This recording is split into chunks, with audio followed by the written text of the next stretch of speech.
Bom dia, nono ano, boa tarde, boa noite, tudo bem com vocês? Eu espero que vocês estejam bem, eu espero que estejam tendo uma ótima semana, um ótimo final de semana, que estejam aproveitando bastante, descansando, que vocês também merecem, né, pessoal? Assim como nós também. Enfim, pessoal, espero que estejam tendo um dia iluminado e tudo mais. Então, vamos iniciar uma aula, mais uma aula de português, a matéria preferida de vocês, com o melhor professor de vocês. Olha para isso. Brincadeira, pessoal. Gente, deixa eu colocar a mensagem aqui.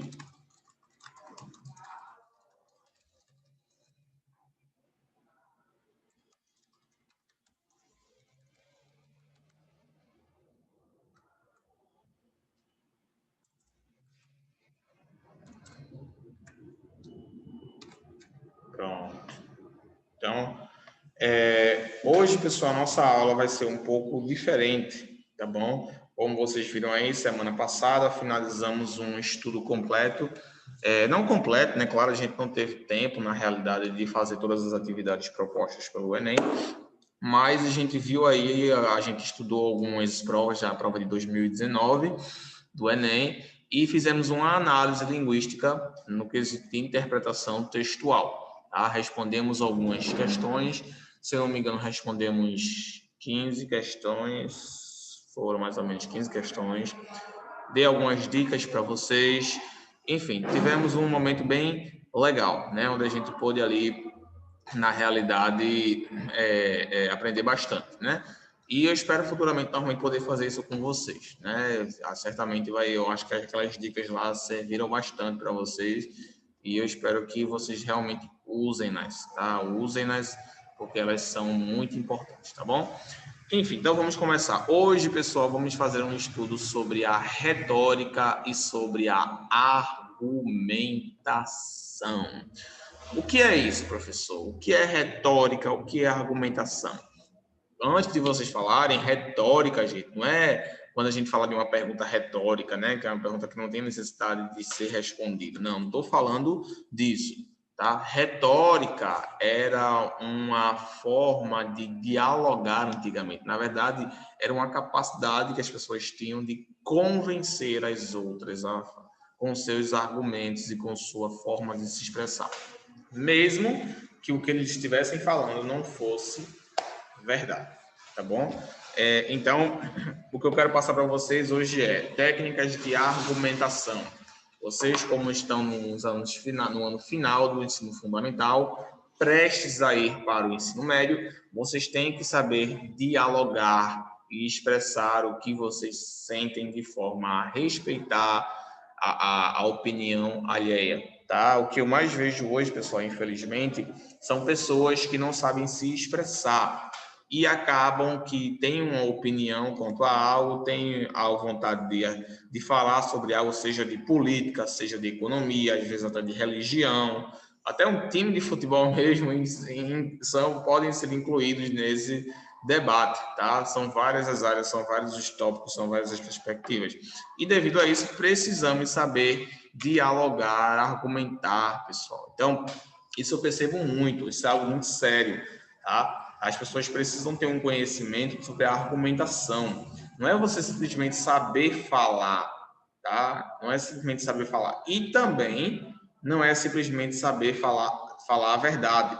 Porque às vezes a mesma pessoa falando a verdade, falando algo confiável, de fontes confiáveis, a sua palavra não tem credibilidade porque ela não sabe se expressar, ela não consegue se expressar de forma que as pessoas possam lhe compreender, tá? Às vezes fala uma coisa correta, mas até desrespeita, ou até mesmo não tem as palavras corretas para se expressar, usam palavras incoerentes, incoesas, que fazem com que o significado seja distorcido, mesmo que seja verdade. Então, a retórica e a argumentação, ela vai nos ajudar nesse ponto, para que vocês possam se expressar, dar a opinião de vocês, sem ofender ninguém, obviamente, com fontes confiáveis, né? Porque, como eu falei, não adianta apenas saber falar. Além de saber falar, tem que ter fonte, tem que ter a base. Também a gente vai aprender sobre isso. A retórica, na realidade, pessoal, ela foi muito antiga, isso aí foi criado pelos filósofos da época do lado de Platão e tudo mais, e já era praticada por ele. né? Na realidade ali as pessoas muitas vezes nem sabiam o que estavam falando, na realidade elas só tinham as técnicas de retórica. Era uma pessoa muito retórica, ou seja, ela tinha técnica de convencimento. Elas conseguiam convencer aquelas pessoas de algo, tá bom? Mesmo que o que elas estivessem falando não fosse verdade, como eu já expliquei para vocês, tá? Então a aula de hoje vai ser nisso. Deixa eu anotar aqui: retórica e argumentação.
Ok, pessoal. Então, com as técnicas de retórica e argumentação, isso é em si o que vamos trabalhar, tá? Técnicas de convencimento, aprender a se expressar de forma coerente, coesa e respeitosa, técnicas de argumentação e retórica, promoção de diálogos e debates saudáveis que visam construir conhecimento mútuo no indivíduo e expandir sua perspectiva, tá? Esses são os pilares da retórica e da argumentação. Como eu falei, vocês precisam ter uma base para se expressar. Não existe argumentação sem fatos, sem comprovação, sem apenas por falar. Não é isso, né? Eu já vi, inclusive, muitas pessoas que conseguem convencer só por terem as técnicas de retórica, apesar do que eles estarem falando não fazer sentido nenhum, mas pela técnica que elas tiveram, que elas tinham, na realidade, elas conseguiam convencer as outras pessoas a acreditarem e até mesmo defendê-las, devido a essas técnicas que elas tinham. Foi uma técnica, na realidade, criada por filósofos, né? E é exatamente o que a gente vai ver agora. Vamos começar primeiro pela retórica, tá bom, pessoal? O que em si é a retórica? Vamos dar uma olhadinha aqui. Deixa eu compartilhar aqui para vocês.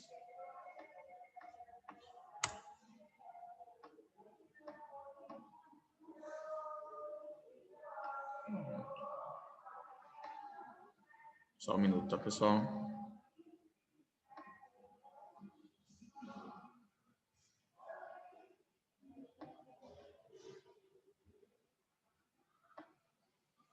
Ok, então retórica é a técnica de uso da linguagem para se expressar bem e ser persuasivo.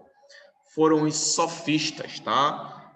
Isso aí certamente vocês verão futuramente nas aulas de filosofia e sociologia, que foram um grupo, na verdade, sofistas foram um grupo de pessoas que convenciam outras pessoas, tá? Eles eram, na verdade, pagos para formarem e construírem discursos convincentes. Então, eles fizeram o primeiro estudo que se tem registros sobre o poder da linguagem, considerando sua capacidade de persuasão. Em função disso, o nascimento da retórica é datado do século V a.C., século V a.C., na Cilícia, tá? Sicília. Essa arte de falar bem ganhou a atenção na região após a introdução da questão em Atenas pelo sofista Geórgia. Logo, os estudos ganharam repercussão nos meios políticos e judiciais. Inicialmente, a retórica era utilizada como instrumento para persuadir em audiência de variados assuntos. Porém, com o tempo, tornou-se uma espécie de sinônimo da arte de falar bem. Ou seja, como eu já tinha falado para vocês, a retórica ela é uma arte, tá? Uma arte de se expressar, de persuasão. Tá? Onde você consegue persuadir a pessoa com seu discurso, com seu diálogo, mesmo como vocês estão vendo aqui, mesmo que não tenha base, tá bom? Mesmo que não tenha teoria, há uma base para isso. Então, a divergência entre a pressuposição original dos sofistas para a retórica e a significação que foi atribuída pelos gregos gerou oposição entre ambos. Os sofistas argumentavam baseando-se no sentido original do termo retórica, enquanto Sócrates criou uma escola de pensadores suportados por novas concepções. Com o tempo, a formulação grega ganhou complexidade. Aristóteles escreveu um livro no qual sistematizava o estudo da retórica e a definia como importante elemento para a filosofia. Colocava a retórica no mesmo patamar da lógica e da dialética. Ou seja, pessoal, para os filósofos, até mesmo para Aristóteles, né, um dos pais da filosofia, a retórica era tão importante que chegava no mesmo patamar da lógica, que era o estudo, filosofia é estudo da lógica, né? Na realidade. Então, a lógica em si era o pilar da filosofia, era a coisa mais importante dos filósofos, o objeto de estudo dos filósofos era a lógica. Então, para vocês verem quão importante era a retórica para eles, essa habilidade de persuasão através das palavras. Porque em si a filosofia ela é falada ou escrita, né? Então é através das palavras que eles conseguiam convencer as outras pessoas a aderirem, concordarem e abrir sua mente sobre algumas novas perspectivas, né? Então, vamos lá. Só explicando essa parte aqui para vocês, a divergência entre a pressuposição original e a significação é o seguinte, é o que eu expliquei para vocês, que os sofistas, pessoal, eles focavam apenas na argumentação, na retórica, tá? Eles não tinham argumentos para isso, ou seja, eles não tinham base para o que eles estavam falando. Era como alguém chegar para você e contratar você para fazer um discurso político sem base nenhuma, apenas você vai falar bonito de forma a convencer as pessoas a votarem em você. Você diz isso, diz aquilo que coisas que a gente sabe que não são reais, são apenas retóricas, tá bom? Então, os sofistas eles eram assim, mas teve uma oposição à contradição aí porque as pessoas queriam que de fato a retórica tivesse lógica, não apenas falar por falar, mas sim tivesse uma base. É tipo você chegar e falar assim, a física, ela não existe. Se você jogar uma cadeira do alto, ela não vai cair. Então, eles explicavam isso, só que de uma forma, eles davam essa explicação, só que de uma forma retórica, tá? Uma forma, eles se expressavam bem a ponto de fazer a pessoa acreditar nisso, que se você jogar uma cadeira do prédio, ela não vai cair. Só que eles eram tão convincentes que eles faziam as pessoas acreditarem naquilo, mesmo sem ter nenhuma comprovação física, científica para aquilo, né? Então, daí a gente já vê que a habilidade de persuasão deles era de fato muito grande. Eles conseguiam persuadir as pessoas com muita facilidade, sem dificuldade nenhuma, tá? Então vamos lá. Séculos à frente, a retórica ganhou uma significância importante para a Idade Média. Era considerada como uma das 3 artes liberais, as quais eram ministradas nas universidades. Ao lado da lógica e da gramática, desde seu surgimento, a retórica sempre foi importante elemento para a manifestação do homem, seja para persuadir, seja para expressar-se com um bom discurso. Permaneceu como um dos elementos fundamentais da boa educação ocidental até o século, acho que é o século XIX. Acredito que sim. Pronto. Gente, é o seguinte, tem uma questãozinha muito importante aí, tá? A retórica ela era tão importante que ela era, na verdade, considerada uma matéria escolar. Nos tempos dos jesuítas, né, quando eles invadiram aqui o local e catequizaram os povos indígenas, eles estabeleceram o Estudorium, né, que foi o livro que a gente usa, o livro pedagógico que a gente usa atualmente, né, que é o Ratio Estudorium, vem do latim, foi os jesuítas que estabeleceram aqui. Eles incluíram, na verdade, a matéria da retórica, era uma matéria como se fosse português e matemática. Era tão importante que eles achavam que era necessário que os estudantes, os alunos, soubessem como se expressar, tá? Eles precisavam saber se expressar, eles precisavam saber como eles iam passar suas ideias. Já que os jesuítas eram católicos, né, e a função deles aqui, quando eles entraram aqui, era catequizar o povo, eles tinham que ensinar as pessoas a persuadir, né, no intuito de pregar o catolicismo para as pessoas. Então, eles tinham que saber como persuadir as pessoas, tá? Então, se tornou uma matéria necessária na nossa sociedade. Mas até o século, acho que é 19, depois eu vou conferir, não sou muito bom com o algoritmo romano, vocês puderam perceber já, né? Enfim, mas de qualquer forma, pessoal, como eu falei, foi muito importante, mas depois de um tempo eles não viram mais necessidade para isso, então eles decidiram remover, né, essa matéria. Hoje a gente não vê mais. Ao longo dos séculos, a retórica formou oradores e escritores capazes de fazer crer na mensagem que desejavam transmitir, suportando-se através dos logos, dos patos e dos etos. Etos, logos, que inicialmente significava o verbo, ganhou com os gregos a significação de razão. Patos é uma palavra grega que denomina paixão, e ethos tem origem na palavra ética e representa o caráter do interlocutor. Ou seja, a retórica faz uso de várias ferramentas para a validação da linguagem no que se refere a alcançar seus objetivos. Assim, a elaboração do discurso está envolta pela invenção, pela organização do conteúdo, pela expressão adequada, pela memorização e declamação. Deve haver uma consonância de voz e gestos com o conteúdo do discurso. Ou seja, pessoal, essa parte aqui é muito importante mesmo, gente. Sério. A retórica, ela não é apenas falar bem, envolve a forma também como você vai se expressar, tá? O seu posicionamento, certamente, a gesticulação, a articulação do seu discurso, os recursos que você vai usar, que vão cooperar na transmissão daquela mensagem, tudo isso vai influenciar no discurso, na retórica, como o seu discurso vai afetar as pessoas. Então, aqui a gente vê que a retórica, ela faz uso de várias outras ferramentas, tá? Por exemplo, a roupa também, ela é usada também como forma retórica, né? Dependendo da vestimenta da pessoa, você percebe que se o que ela está falando é verdade ou não. Imagina, você vê, você está não sei, um debate político e tem um candidato que está usando chinelo, bermuda e uma calça e uma camisa rasgada. E aí?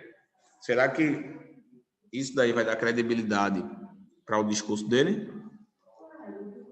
No outro lado, você tem um candidato aí que está com gravata, paletó, ou então de forma assim, arrumada, né? Enquanto o outro candidato está um pouco sujo, não lavou o cabelo, não lavou o rosto, né? As unhas você vê que estão sujas. Então, tudo isso também vai influenciar, pessoal, no discurso da pessoa.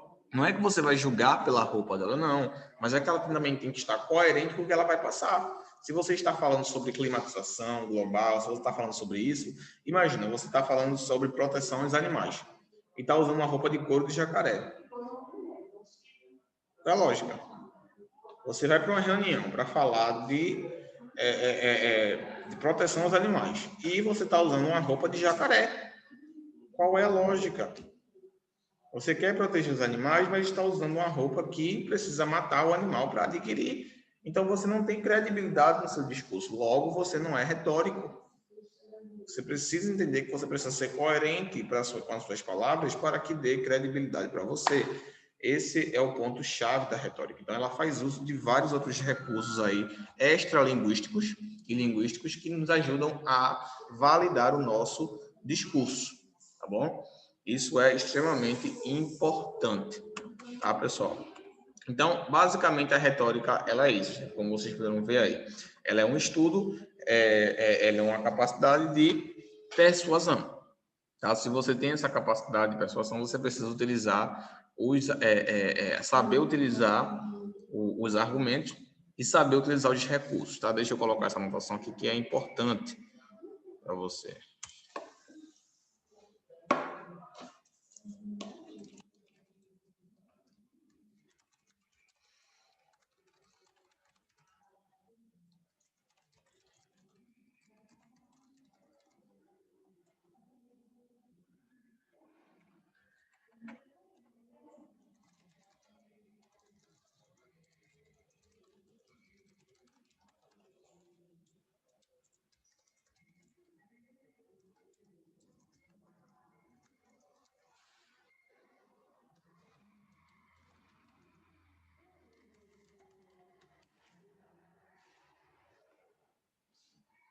Então, a retórica utiliza recursos variados para validar a transmissão da mensagem e fazer com que o orador tenha mais credibilidade naquilo que ele está tentando passar, tá?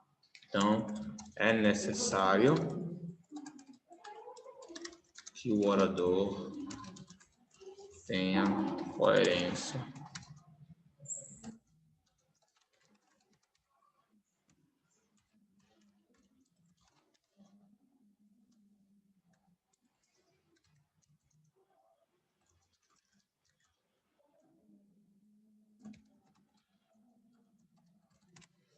Isso vai ajudá-lo a convencer as pessoas. Então, essas são algumas características aí, tá bom, pessoal? Agora eu vou colocar alguns fatos que a gente já viu, que a retórica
Ok, pessoal, então aqui são algumas características que vale a pena vocês anotarem aí sobre a retórica, tá? Primeiro é que a retórica utiliza recursos variados para validar a transmissão da mensagem e fazer com que o orador tenha mais credibilidade naquilo que ele está tentando passar. 2. É necessário que o orador tenha coerência com o que está falando. Isso vai ajudá-lo a convencer as pessoas. A retórica foi estudada pelos sofistas e se transformou em uma matéria obrigatória até o século X e X. Também foi estabelecida pelos jesuítas católicos que converteram os povos indígenas. Então, na verdade, pessoal, uma grande necessidade de vocês desenvolverem essas habilidades retóricas, porque vocês vão ser aí permeados por discursos e debates. O ideal para vocês agora, nono ano, é que vocês trabalhem o debate, né? A gente já vê o meio político aí, o meio político já é rodeado por debates. Então, isso é necessário que vocês desenvolvam esses pensamentos, tá? Essas argumentações, essa retórica, porque isso vai ajudar no convencimento. Na próxima aula, a gente vai estudar a diferença entre a argumentação, tá? E a retórica, porque a retórica, como eu falei, ela muitas vezes não tem base. É apenas uma forma de convencimento. Você usa palavras bonitas para convencer aquela pessoa. Mas nem sempre o que você fala é verdade. Eu já vi também muitos debates aí políticos, etc. Políticos, pessoas de grande porte e hierarquia, que conseguiram convencer, mesmo não tendo base nos seus argumentos, utilizando argumentos falsos. Na verdade, nem argumentos eles utilizavam. Por terem uma capacidade retórica de conseguir passar aquilo com facilidade, eles conseguiam convencer as pessoas a votar nele, mesmo não tendo conhecimento nenhum do que estavam falando. Tá? Isso aí é um conhecimento de retórica. Tá? Muito importante que vocês desenvolvam isso. Mas, claro, vamos utilizar a retórica como uma estratégia. Mas nosso foco vai ser a argumentação. Porque na argumentação você vai articular seu argumento e vai ter que ter uma base, né? Um dos fundamentos da argumentação é que você precisa ter uma base para aquilo que você está falando. Eu não posso chegar aqui para vocês e falar que a física não existe se eu não tiver uma base para comprovar essa tese, né? Essa teoria. É teoria porque não é comprovado, obviamente, tá? Para alguém chegar e afirmar alguma coisa, eu preciso ter uma base, uma comparação política. Se eu não tiver, é claro que eu não vou conseguir chegar. Então, a argumentação, ela consiste nisso, tá? Essa é a principal diferença entre a argumentação e a retórica. Mas a retórica, ela complementa a argumentação. Porque para você argumentar, você vai ter que ter estratégias que convençam o leitor, tá, pessoal? Então, essa é a principal diferença entre retórica e argumentação, tá? Eu espero que vocês realmente foquem nisso, gente, porque é muito importante para a vida acadêmica de vocês e até pessoal mesmo. A gente vive cercado de debates e muitas vezes queremos expressar alguma coisa, somos mal entendidos ou às vezes não conseguimos por não saber expressar o que estamos pensando ou o que estamos sentindo. Isso é, claro, chato, certamente, né? Você querer dizer alguma coisa, querer participar de algo, mas não conseguir expressar aquilo de forma que não ofenda ninguém. Mas é justamente por isso que vocês precisam fazer esse estudo. Vocês precisam aprender a se expressar de forma que consigam falar aquilo que vocês pensam sem ofender e a convencer as pessoas. Claro, se vocês tiverem um argumento, uma base para aquilo que vocês estão tentando falar, tá? Então, o conhecimento de retórica e argumentação, ele é muito importante, tá bom, nono ano? Então, por hoje, nós finalizamos a nossa aula. Eu espero que vocês tenham gostado. Vou deixar aqui para vocês alguns sites para que vocês possam, na verdade, um site que eu achei muito interessante sobre a retórica, que fala principalmente das características, tá? Esse assunto aqui ele não tem no livro de vocês, tá bom? É um assunto à parte, um extra. Mas certamente, o livro de vocês, na verdade, ele tem, né? Ele só não tem sobre a retórica especificamente, mas o livro de vocês ele é todo composto por assuntos de debate e de argumentação, tá bom? Deixa eu apagar aqui. Por favor, copiem aí.